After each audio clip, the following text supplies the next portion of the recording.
Here's the story. It's a really simple story, how my life was entwined with writing. I taught English and journalism in Bloomfield Hills for about 20 years, always have loved poetry and books. And while I was working there, I watched a 2020 show. And it featured a series on a young woman named Duran, Duran.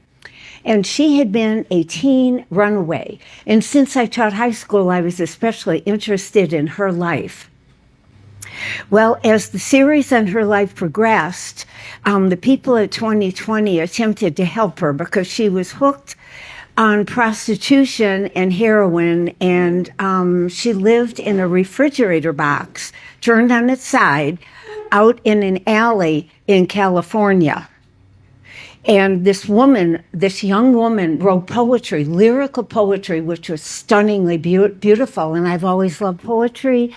And her story ended up sadly, it broke my heart. She did have rehab that 2020 paid for, but then she went back to her old ways and acquired flesh-eating disease on her arm and said goodbye on camera and walked away. It was really heartbreaking. In addition, she had had a little son, a little boy, that the state removed from her because of neglect, of course. So she did grieve that too. So a few years later, a part of why I retired was to write her story, but I really wanted to make it a happy story. I wanted to make her life good, so I did.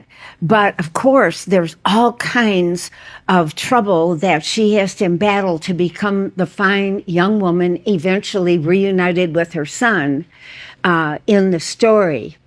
Now, this was my first novel, and even though I'm a grad of Michigan, which is great school, being an English major there, we dissected the novel, we dissected poetry. We did not create.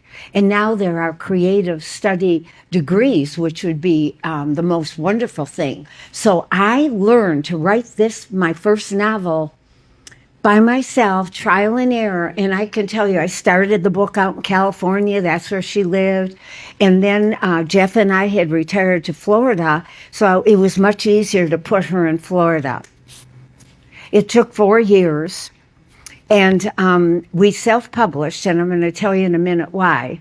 I couldn't have done it without Jeff, because it's much harder to self-publish than anyone can ever imagine. So if you're thinking of writing a book and all, nonfiction, fiction, doesn't matter. That's the story. I attended writers' groups for almost 20 years in screenwriting. And the goal of Tampa Bay Runaway is to have it put as a limited series on television. That was the goal from the start. Now, Goodreads, I didn't register with them, nothing. I don't know how this happened. Goodreads chose the book for summer reading, so the sales were very powerful. And people seemed to love the book and love the story of how, ironically, her name is Connie Mitchell. How do you like that? For coincidence. So that went well. And then the second novel, and we're working on that as a team, but that'll be released soon, is China Doll Dynasty. Now, that book I wrote in Florida. It didn't even take a year. Boom, boom. After writing one, you find your voice. That's what that's called. And so we're in the process. We're going to release it ebook, and we're also going to release it audio. And I'm going to have the men talk about all those separate individual things. Now, I've begun drafting character profiles for my third novel, Murder at Devlin High. And that will have a Halloween-y presence, but not real gross or creepy or scary. So what else did I want to share with you? I think that coming to the Xempler Club, and dear Nancy Cook brought me here, and then meeting Dylan and Ryan Mitchell changed my life. Why? Not only are they technical specialists, they're so fun to work with, We're a real team. And best of all, they have tons of creative ideas. What you're going to see, I didn't think of this stuff, like reviewing books, like giving 10 tips on how to write your first novel. And the guys told me a lot of people are, I'm not real good at checking comments because I kind of like to keep researching and writing. But they said a lot of people are saying, thank you. I think I know how to do it. So without further ado, I'd like to introduce Ryan and Dylan Mitchell. And thank you very much. Give them a hand of applause, everybody. Thank you, Vicki. Well, thank you very much, Vicki. So, we've spoken here once before, and that was when we gave you our plan to kind of help out the new Xempler website. And since then, we have gotten involved in a lot of different projects that are not necessarily in our specialty of video. So, basically, what I'm going to walk you through is kind of how we sort of found our footing with helping Vicki distribute her book, which is something that we've never done before, but we pretty much just said yes, and we tried to find our way along the way. So, when she came to us a couple months ago at Video Work, we were excited because it was a new challenge, but we quickly found out that our goal wasn't immediately sales, it was awareness. So, in other words, instead of asking people to buy the book right out the bat, we needed to make sure people knew who Vicki actually was. So, before we could even make videos, we had to lay down the groundwork. So step one was getting the book where readers actually are. So there are 24 different online ebook storefronts, and as of now, Tampa Bay Runaway is now available on all 24, including Apple Books, Google Play Books, Kindle, and Kobo, so anyone can find it on their preferred platforms.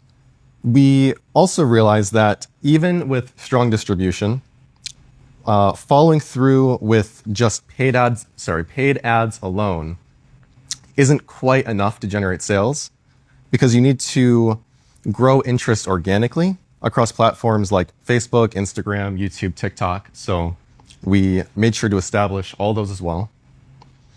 And it was around this point that we figured out our goal was to make sure Vicki had a good brand awareness, and we were ready to start actually doing our specialty of making videos.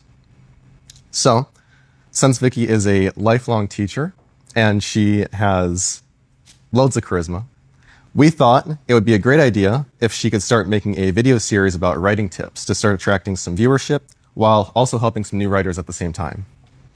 So the idea was to share quick practical steps that someone could apply right away without feeling overwhelmed. And once we got started posting them, we already started seeing meaningful comments right off the bat and a clear sign that people were actually learning and enjoying them. So that encouraged us that we were heading in the right direction. So here's a quick clip of Vicki giving us the importance of outlining. Are you an outliner? Or are you not? Now, many writers are not, and I am amongst them. I try to outline. It doesn't work for me, but timelines can work for me. For instance, I'm thinking about what happens when in the character's life, who enters at that time. You can do charts and boards like that. Some people do storyboards of they have the main character as a circle in the middle and offshoots of different characters and how they impinge on the story. That works for some people's minds. That actually helped me for a while, to tell you the truth. But I wished I had outlined for a while there when everything was written. I had each scene printed, and I had just encapsulated maybe 5 words in caps what occurred in that scene. And that was a big help. But then organization became a nightmare because I had, you've got hundreds of scenes, right? You do. This is a partial board of what I made. And they're color-coded for the different characters. I had an entire wall of these in my office, and I consolidated them and put them in strips, and then I sat and I typed each of those strips. That took hours, but then that solved the organizational problem for the book. And the book is in perfect order. Okay, so you'll notice a couple things off the bat. Like, first off, thank you. Thank you very much. The framing of this is, specified for a phone. which is the best way to reach the most amount of people quickly. So this is just kind of a part of the mindset of meeting people where they're at. So while Vicky is a lifelong teacher and people have been taught, I'll put it this way, people have been taught in long form segments. You go to a class, you sit down for an hour, you learn. Nowadays, if you break it up into these little chunks like this, and you just pick up on the lessons you want to know about, you can easily just keep swiping to the next one. This is right in the middle of hour-long shooting session that we had with Vicky, where she gave tons of tips, and this is just one of the many. So we're leaving it up to the viewer to drop in at whatever point they want to and keep scrolling to learn more. So this is just jumping right into the middle. And the scene isn't working, say, okay, you can write that scene from another character's perspective. Maybe a minor character is eavesdropping or peeking into the room. There's all sorts of ways to handle the scenes. And actually, that's the creative part. That's the fun part. Shakespeare was famous for always having someone eavesdropping. Even on Midsummer Murder, somebody was always hiding behind a tree or a bush. It got to be a joke, But it was fun. It was cute. Is this some kind of joke? Okay, yeah, I'm glad Dylan stopped me because that one was able to show the end screen where you encourage people to watch the next one and you also encourage them to go follow the social medias on the other platforms or just go right to buying the book. So, and also you kind of show you get to have fun with it too. We saw how well those performed. People were leaving really nice comments. People are saying that it was helpful or it's just kind of fun. So that's the exact kind of engagement you want. So, our next step was we wanted to go where book discussions happen naturally.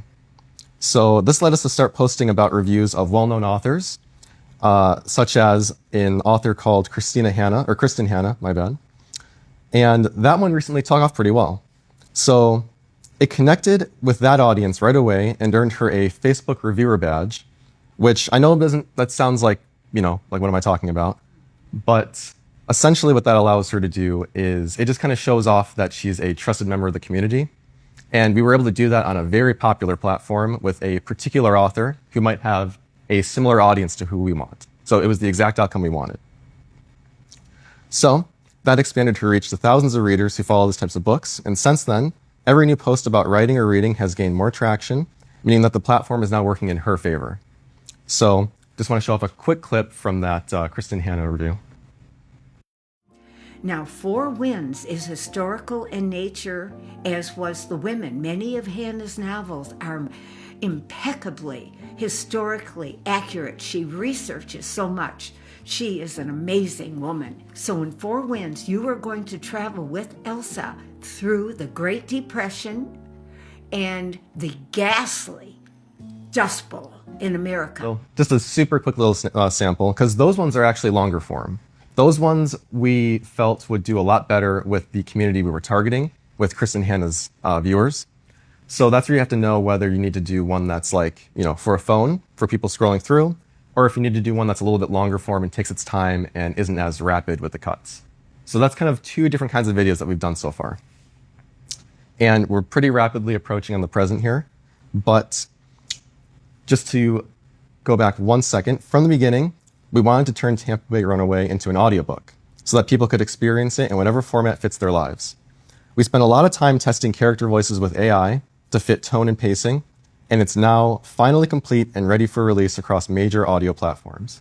And this is our attempt at essentially giving Tampa Bay Runaway a second book launch.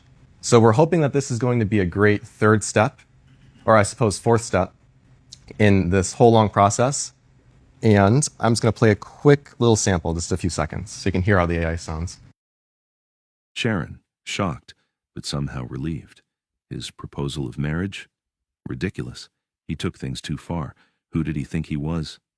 But there were whispers from the lips of an older, wiser nurse who suspected there was more to it than met the eye. To prove so would be difficult. No cameras, no witnesses, no love notes found stuffed in a side drawer, nothing outwardly seeming to lack propriety. Who would believe there was foul play? But hadn't another young male patient died 2 years ago on Mrs. Fuller's shift? Some staff members professed sympathy for Mrs. Fuller, losing another patient like that. After all, Mrs. Fuller was a stable, happily married woman, a woman worthy of trust. This would be depressing to such a woman. Sharon accepted their condolences with grace, acknowledging that, yes, it was a loss and so sad, but life goes on, she said, just not for James. Oh, that's it. Okay. Thank you. So, I just really wanted to show that off, just a quick little sample of it, because it's really impressive not only how much AI has advanced to where it can sound like a person speaking, but just to give you an insight onto the creation of this, the way it works is you input text and you can give it tags for what emotion it should be emphasizing, although it will try its best to look at the context of the scene and do it itself. But if you want to be a little more, particular, you can put in your own emotional cues and whatnot. But that's what we did. So we went through the entire book. We took it from an ebook to just plain text, dropped it in, broke it up by chapter, put the emotional cues next to each one, assigned a character to each line. And that took a long process going back and forth. And we finally have ended up with a book that we're very proud of. And people can get it very soon. But coming on to this last step here, because now we're finally at the present. So, after we finalized this, we shifted our focus towards growing awareness through real people who already love books. So we're spending a lot of time finding local and genre-relevant creators online. And the goal is to find creators whose audience align with Vicky's work and have begun reaching out for them so they can review her book. And these are just some of the people who we've sent direct messages to, given them a little pitch. And the idea is we'll send you the ebook or the audiobook for free. In exchange, we just want an honest review. So that's our next step in this outreach. And the idea is that when several familiar creators mention Tampa Bay Runaway, all around the same time, their followers start seeing it repeatedly in their feeds, making it feel as though the book is suddenly everywhere and it'll gain some real traction. So that's kind of the idea. So this is our grassroots, simply book in exchange for an honest review. However they feel about it, I'm sure they'll feel great about it, but however they feel about it, the followers and all these people will hopefully be following each other. And when it shows up in their feeds, one day they're going to see just a bunch of nonstop, just Tampa Bay Runaway, everyone's talking about this book, I should check it out. So that's our next grassroots way of going about it. And then looking even further ahead, I don't think Dylan and I have talked to Vicky too much about this, but we also would like to start bringing Tampa Bay Runaway into local spaces, possibly through places like Road Less Traveled Bookstore, to connect Vicky's growing online audience with the community in person. So that kind of brings us to the end here. If you'd like to support Vicky, please check out our website and social media so you can follow along and see this next phase kind of unfold here. And as Vicky mentioned, she has new books on the way. But if you're interested in Tampa Bay Runaway, it's available everywhere as we went through. And it'll be on audio platforms this week.